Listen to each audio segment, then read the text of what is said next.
Direct from the Best Damn Sports Bar on Martin Street in Penticton, this is Coach's Corner, presented by Underwriters Insurance. It's time for your weekly fill of V's conversation and BCHL news and notes with members of the V's organization, fans, and the local media. Now let's get to the hockey talk with head coach and GM of the V's, Fred Harbinson, and your host, Ryan Pinder. Welcome to Coach's Corner, episode 18, live from the Best Damn Sports Bar in Penticton, brought to you by Underwriters Insurance. On today's program, with the head coach and general manager of the V's, we'll touch on a sweep of the Quesnel Millionaires in round one.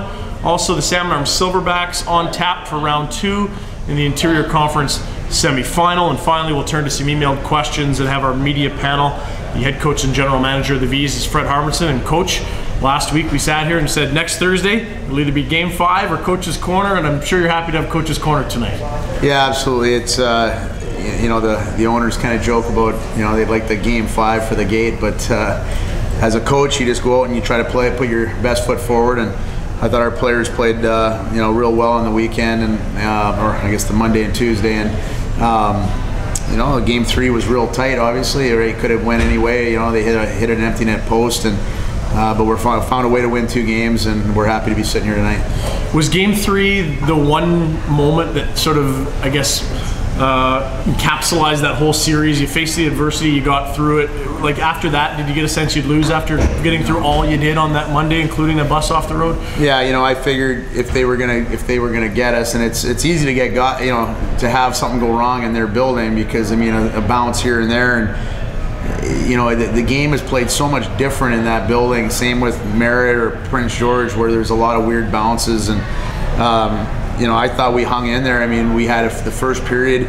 I knew if we didn't get too far behind in the first period, we'd be okay. And we were down 1-0, but we still had, I think the shots were 14-12, I think, for us. And then all of a sudden, bang, we took over. The shots were 20-4 in the second period, tie it up. But then you get in the third, you got to give them credit. They kept going, and they were opportunistic with their chances, and didn't have a lot of chances, but they found a way to score. And then we tied it up, score again, and now you're down to the last minute or so, and when you get in that situation, anything can happen. And they made a couple mistakes. We were able to capitalize, and the next we're going to overtime and a great goal. You look at it, your veterans have to come through in those moments, and look at Logan Johnson, who's been here a while now, and comes through with a big goal. And then you got Joey Holka's third year in the league as well, and he gets a huge one in overtime. That goal that you had a chance with 2 face-offs in the final 90 seconds in the offensive zone. We talked about it. They had called a timeout up by a goal late, and you had said you don't usually do that when you're ahead by 1. Maybe walk us through that decision-making process. Yeah, everyone has their own philosophies and whatnot in different situations, but for me, that's just something I kind of, it's like when I used to play blackjack, I played the same way all the time, and a lot of times I just kind of go with the same way all the time in the sort of the 2-minute drill type thing, and so I'm not a big believer in calling a timeout when you're up a goal, because it kind of gives them an extra chance to drop a play, and usually our guys know what their assignments are to do in defensive situations if a team lines up in 2 different formations. So there's really no need, unless you're really exhausted and you have one or 2 guys that really need to be out there for the face-off, and maybe that's what they were thinking. Definitely not being critical of what they did. It's just a different philosophy, and it gave us an opportunity to drop a play for that one face-off circle. When it didn't work and they had a chance, we were able to still have our timeout in our pocket, which we used with 16 seconds to go, drop another play. It worked, and the rest is history.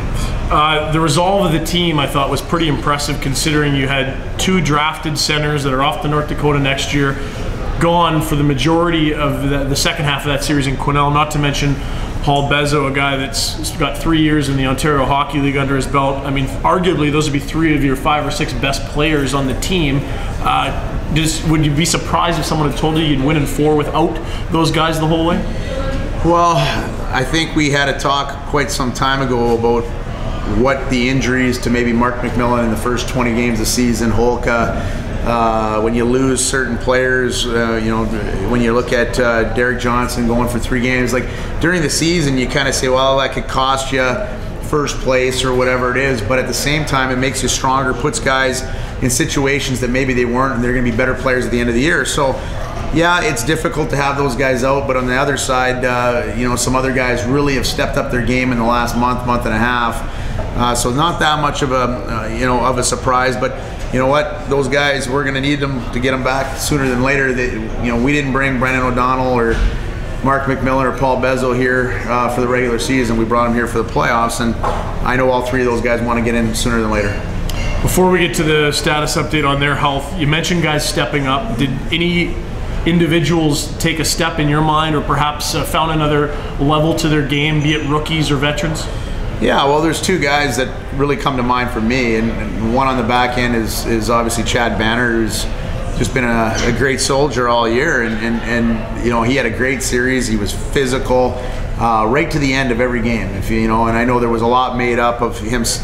They felt that he he sucker punched Hardy and unfortunately broke the kid's jaw, and that's not what happened at all. And I thought he played hard for all 4 games, and he's been great down the stretch. And the other one would be James Polk up front. I mean, James came here with a lot of fanfare and a lot of expectations, and for whatever reason,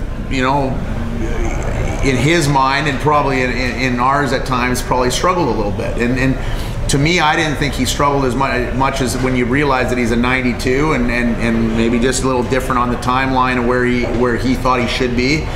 And you know what? We had a great chat right about a couple weeks before the playoffs started, and had a real down to earth, heart to heart chat. And I all of a sudden from that point on, he's been amazing, and he's played. It's like we've just added a player, and I thought he was great for all 4 games. How about that bus going in the ditch? Have you had something like that happen before, and what were your thoughts as soon as you realized you're in a snowdrift and not continuing north to Quesnel on Monday morning? Yeah, I've never been in the ditch actually in a car or in a bus. So I'm talking ownership. We need to change the formation of how these buses are set up. The head coach in the front really doesn't make any sense to me anymore. So I think we're going to be getting some recliners put into next year's bus in the back of the bus, so that I can sort of keep an eye on everybody in front of me. Yeah, maybe a helmet would be. Helmet would be good too. Yeah. We'll take a break. We'll talk health. The V's, as we mentioned, without McMillan, O'Donnell, and Bezzo to finish round 1. Will they be available in round 2? Also, we're going to talk a lot about Salmon Arm. This is a good hockey team the V's are playing in the Interior Conference semifinal. That's when Coach's Corner returns in a moment from the Best Damn Sports Bar on Market Street. Here's a look at the upcoming games for your Penticton V's. Home or away, you can catch all the V's games on Easy Rock AM 800 in Penticton or online at myeasyrock.com. Join us next Thursday at 5:30 at the Best Damn Sports Bar for the next edition of Coach's Corner, presented by Underwriters Insurance.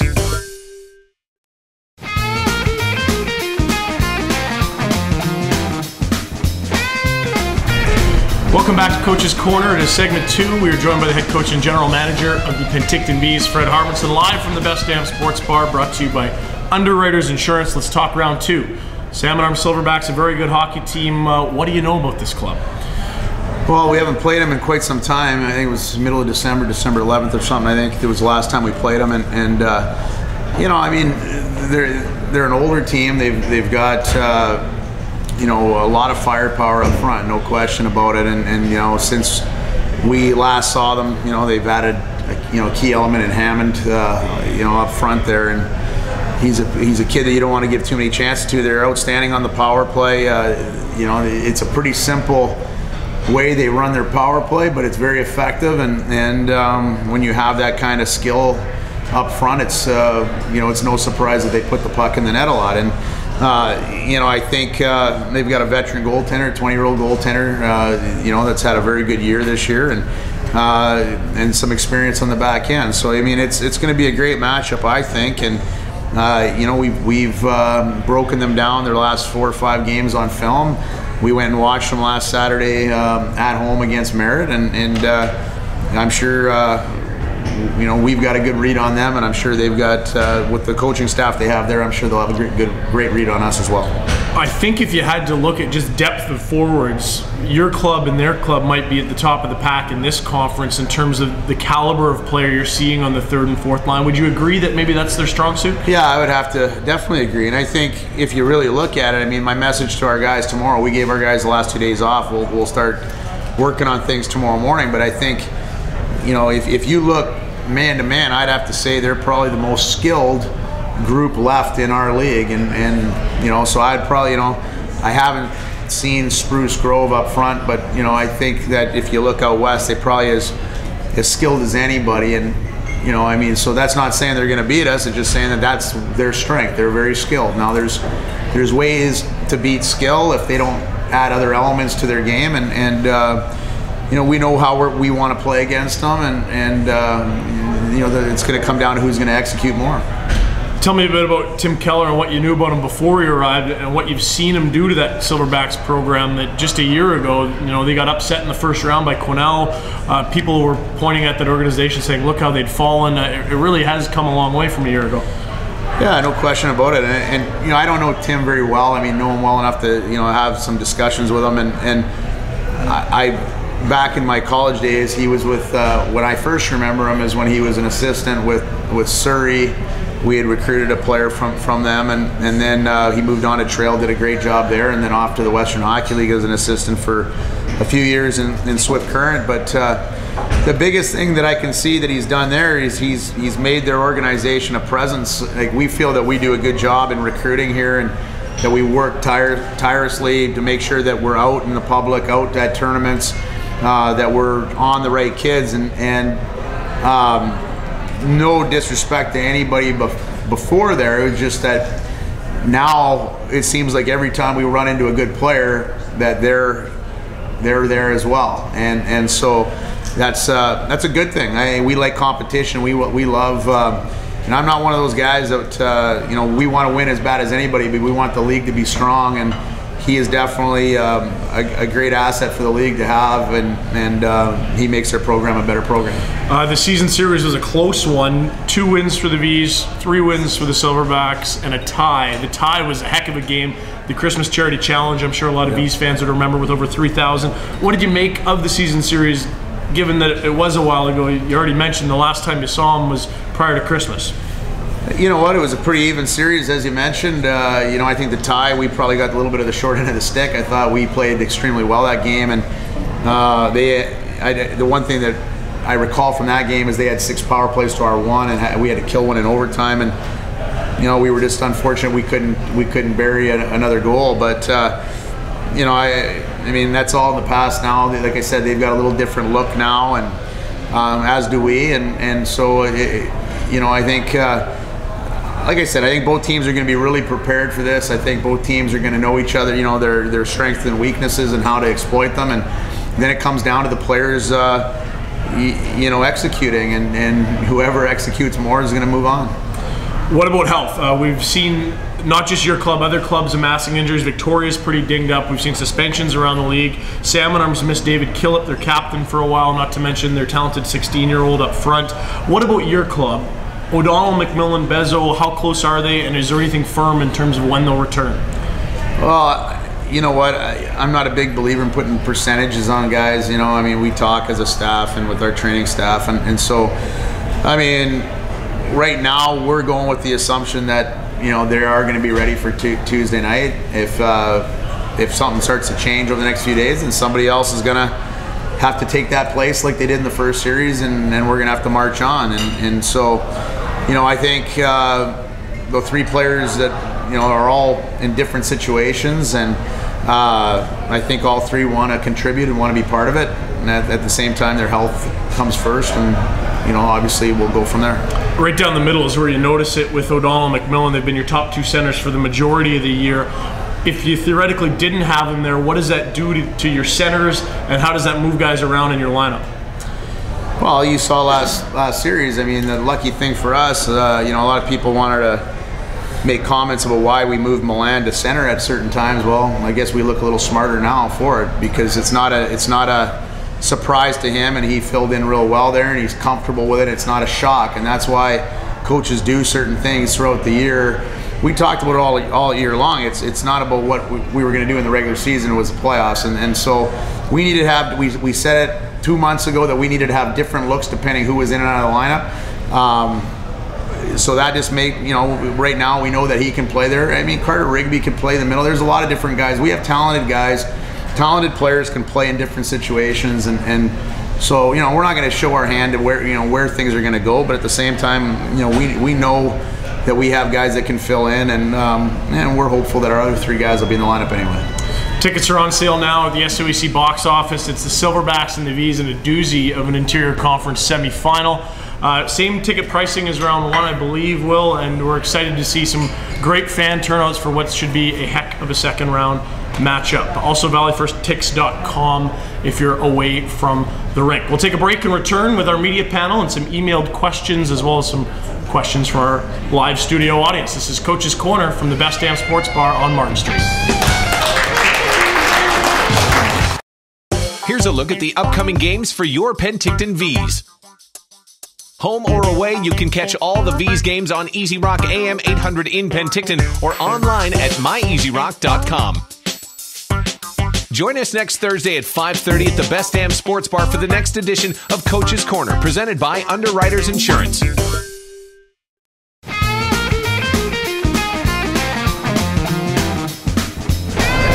Welcome back to Coach's Corner. It is time for our media segment. We're joined by Emmanuel Sequeira from the Penticton Western News. He's got a question for the coach, as well as we've got some emailed questions. Fire away. Fred, is there a lot of importance with trying to be able to finish officers with Quesnel in the minimum amount of games? Well, I mean, I guess considering that we had, the number of injuries that we had, and you don't want to sustain any more, I mean, yeah, absolutely. I mean, the way you approach a series, I mean, I'm a big believer, and it's very easy in a first round when people, the people around town are telling everybody, telling your players and telling you that, oh, you can't wait for the second round.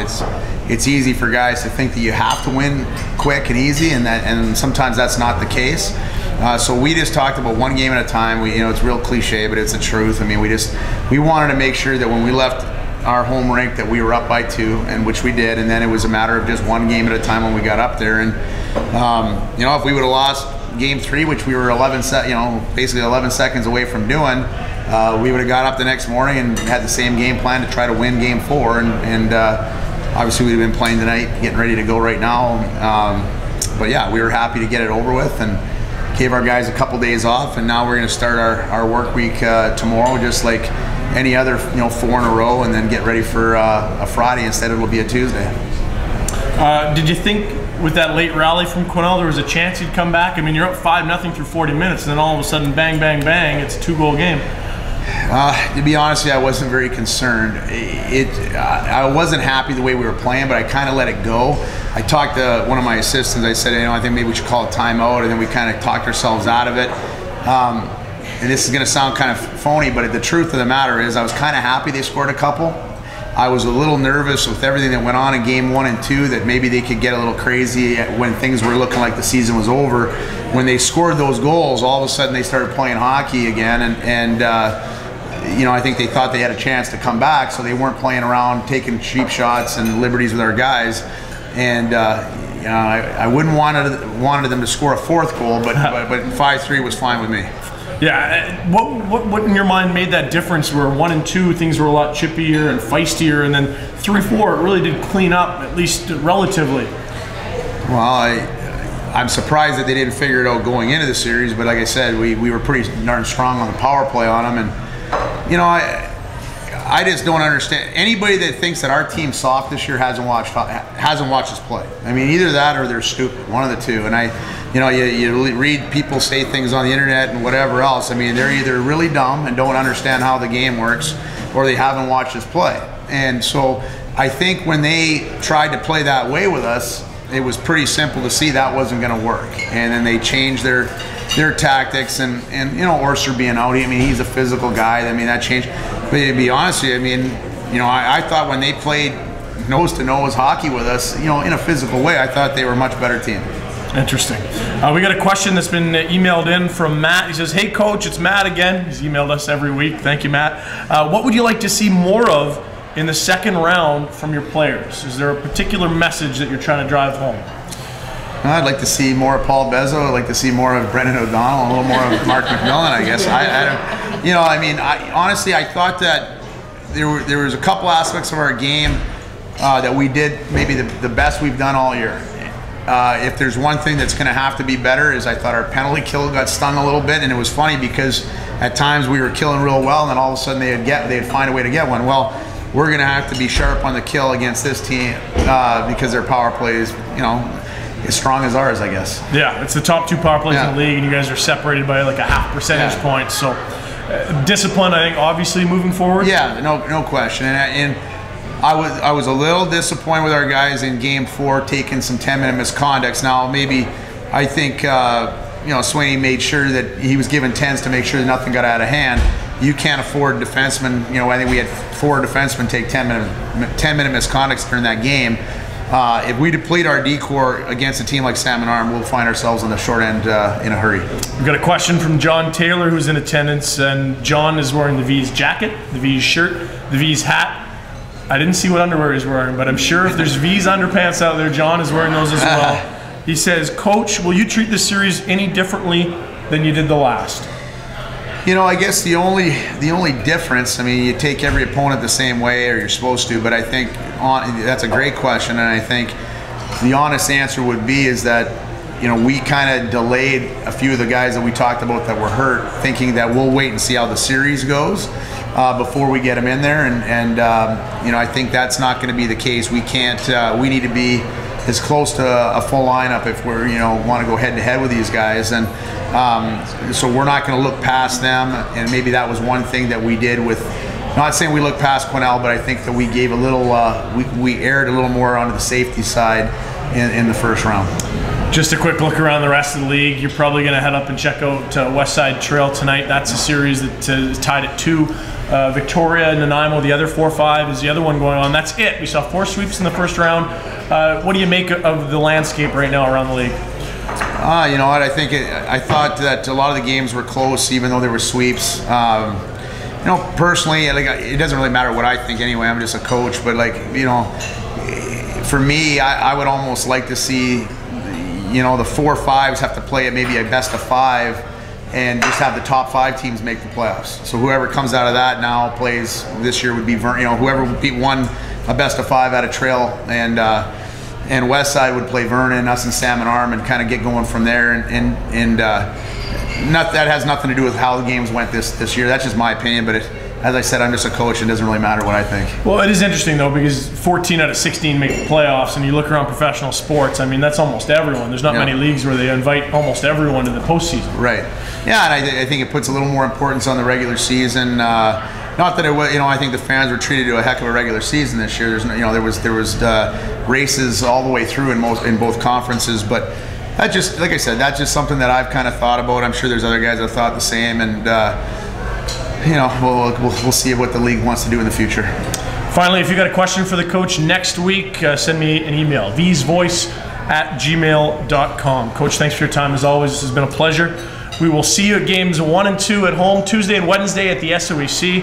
Coach's Corner next Thursday will be between games 2 and 3. The plot will thicken. Thanks for your time, Coach. This has been Coach's Corner from the Best Damn Sports Bar on Martin Street, brought to you by Underwriters Insurance.